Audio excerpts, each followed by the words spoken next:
दोस्तों और साथियों, आज की कहानी की शुरुआत होती है उत्तर प्रदेश के जिला गाजियाबाद से। गाजियाबाद के झुग्गी झोपड़ी में एक 35 साल की महिला रहा करती है जिसका नाम माया होता है। माया का एक लड़का होता है जो अभी पढ़ाई लिखाई का काम किया करता है, कक्षा 9 में पढ़ाई करता है, जिसकी उम्र महज 12 से 13 साल होती है।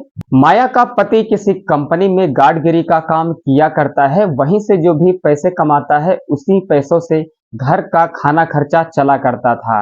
लेकिन फिर भी घर की आर्थिक स्थिति नहीं सुधर रही होती है, तो माया भी बड़े बड़े लोगों के घर में, बड़े बड़े कोठियों में जाकर साफ सफाई का काम किया करती थी। और इस तरह से उन तीनों का परिवार अच्छी तरीके से चल रहा होता है, कोई दिक्कत या कोई परेशानी नहीं होती है।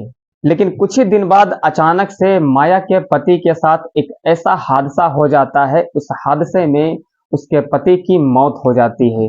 पति के मरने के बाद माया के अंदर कुछ ऐसे बदलाव देखने को मिलते हैं और माया के पड़ोस में एक महिला रहने के लिए आ जाती है। वो महिला माया के बेटे के साथ यानी आर्यन के साथ वो ऐसी घटना को अंजाम देती है कि सच में जब आप इस कहानी को निरंतर सुनते रहोगे तो आप कल्पना नहीं कर पाओगे कि ऐसा भी हो सकता है।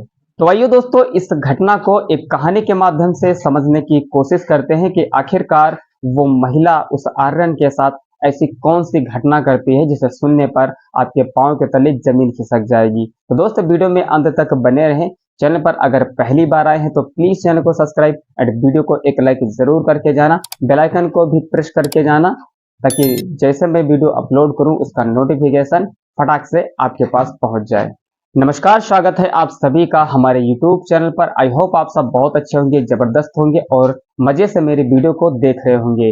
दोस्तों, वीडियो के इंट्रो में ही बता दिया है कि ये सच्ची घटना कहाँ की है। तो ये सच्ची घटना उत्तर प्रदेश के जिला गाजियाबाद की झुग्गी झोपड़ी की है। अच्छा, जहां पर माया नाम की महिला रहा करती थी, उसी के पड़ोस में एक महिला रहने के लिए आती है जिसका नाम अनीता होता है। अच्छा, अनीता का जो चरित्र होता है वो ठीक नहीं होता है, उसका चाल चलन ठीक नहीं होता है, वो गैर मर्दों के साथ बातचीत किया करती है, ऐसे वैसे कांड किया करती है। लेकिन उसका पति उसे बहुत ज्यादा समझाता बुझाता है कि ऐसे काम करना छोड़ दो। लेकिन वो कहते हैं ना कि जब इंसान की लत लग जाती है तो वो इंसान उस काम को छोड़ नहीं पाता है। तो इधर अनीता की भी उन बुरे कामों में लत लग चुकी थी, तो अनीता भी उसे छोड़ने पर मजबूर होती है। फिर उसका जो पति होता है वो अपनी ही पत्नी को तलाक दे देता है और जो अनीता होती है उस तलाक को स्वीकार भी कर लेती है। उन दोनों के बीच में पूरी तरह से तलाक हो जाता है। इस तरह से जो अनीता है वो घर में अकेले रहा करती है। घर में एक अनीता के पास एक सिलाई मशीन होती है, कपड़े लत्ते सिलकर अपना जीवन यापन किया करती है। लेकिन वो गलत काम करना नहीं छोड़ती है, गैर मर्दों के साथ बात करना नहीं छोड़ती है। इधर जो माया होती है वो अपना जीवन चलाने के लिए बड़े बड़े लोगों के घर जाती है, बड़े बड़े कोठियों पर जाती है और वहां पर साफ सफाई का काम किया करती है। उससे जो भी पैसे मिला करते हैं वो अपने बेटे की पढ़ाई में और अपना जीवन यापन करने में लगाती है। एक दिन अचानक से माया की बहुत ज्यादा तबीयत खराब हो जाती है, तो करीब करीब 3-4 दिन माया अपने घर से नहीं निकलती है। तो जो अनीता होती है वो देखती है कि आखिर जो माया है वो काम करने के लिए क्यों नहीं जा रही है, चलो देख कर आते हैं एक बार। जो अनीता होती है वो माया के घर चली जाती है। जैसे ही माया को देखती है खाट पे लेटी हुई, वो पूछने लगती है कि माया तुमको क्या हुआ। तो माया कहती है कि कुछ नहीं, मेरी थोड़ा सा तबीयत खराब है, मैं काम करने के लिए भी नहीं जा पा रही हूँ, मेरे पास पैसे भी नहीं है। मेरे पास थोड़े बहुत पैसे होते हैं, अपनी जेब में हाथ डालती है और 2-3 500 के नोट निकाल कर आर्यन के हाथों में रख देती है और कहती है कि आर्यन, अपने मम्मी के लिए तुम दवाई लेकर आओ। अब जैसे ही आर्यन का हाथ अनीता को टच होता है, वो तुरंत आर्यन के बारे में गलत सोचने लगती है और उसके मन में आर्यन के प्रति गलत चलने लगता है। अब अनीता ये सब सोचती है कि अब मुझे शायद कहीं और नहीं जाना पड़ेगा, जो मेरी ख्वाहिशें हैं, जो मेरी इच्छाएं हैं, वो पड़ोस में ही पूरी हो जाया करेंगी। क्योंकि आर्यन जो होता है वो देखने में भी अच्छा लड़का होता है, तो उस पर जो अनीता होती है वो बुरी नजर रखा करती है। इधर आर्यन जाता है, अपनी माँ की दवाई लेकर आता है, दवाई वही खिलाता है। 1-2 दिन में उनकी तबीयत एकदम बेहतर हो जाती है, ठीक हो जाती है और वो फिर से काम करने के लिए चली जाया करती है। इधर जो आर्यन होता है सुबह 8 बजे स्कूल चला जाया करता है और 1 बजे स्कूल से घर वापस आ जाता है। फिर जो अनीता होती हैं, जैसे ही आर्यन स्कूल से घर आता है वैसे ही अनीता अपना घर छोड़ देती हैं और आर्यन के घर चली जाती हैं और आर्यन के साथ अप्राकृतिक तरीके से गुप्त काम भी करने लगती हैं। अब ये सिलसिला धीरे धीरे चलना स्टार्ट होता है। धीरे धीरे जो आर्यन होता है उसको भी इन चीज़ों का सुख मिलने लगता है। उसकी भी उम्र करीब करीब चरम पर होती है, जवानी के करीब करीब 17-18 साल हो जाती है, तो उसको भी ये चीज़ें काफ़ी ज़्यादा अच्छी लगने लगी थी।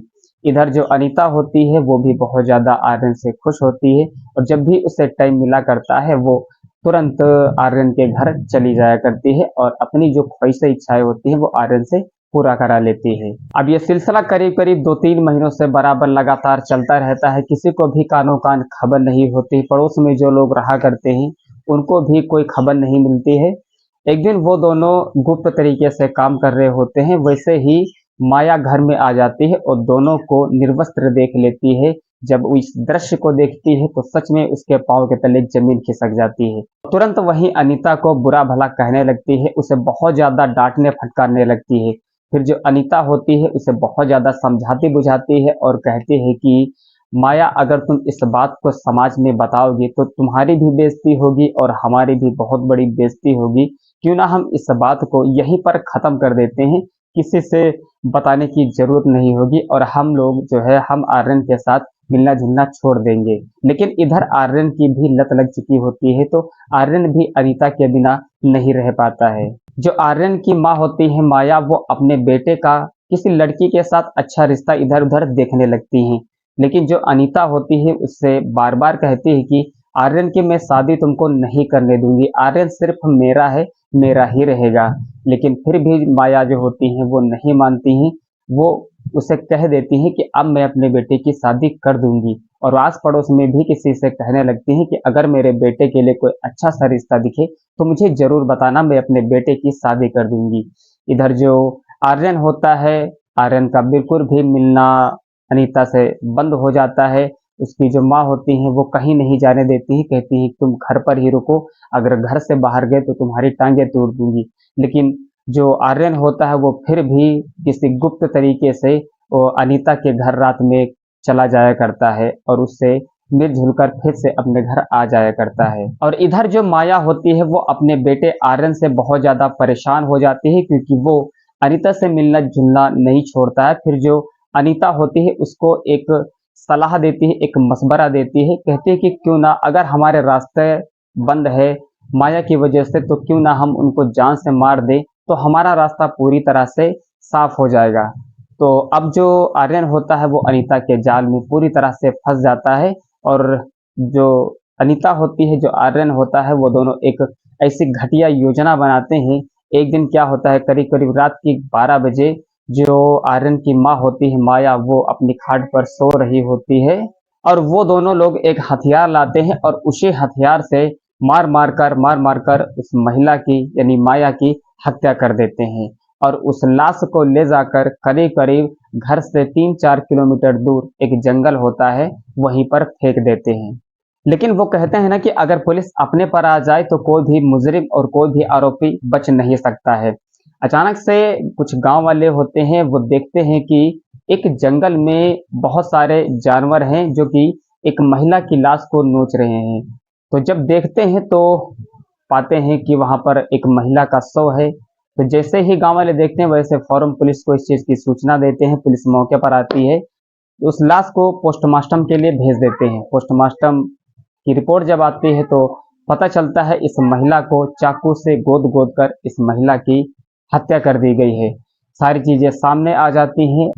जो कातिल होते हैं वो भी सामने आ जाते हैं। उस महिला का कातिल कोई और नहीं बल्कि उसका खुद का बेटा और एक पड़ोसन होती है।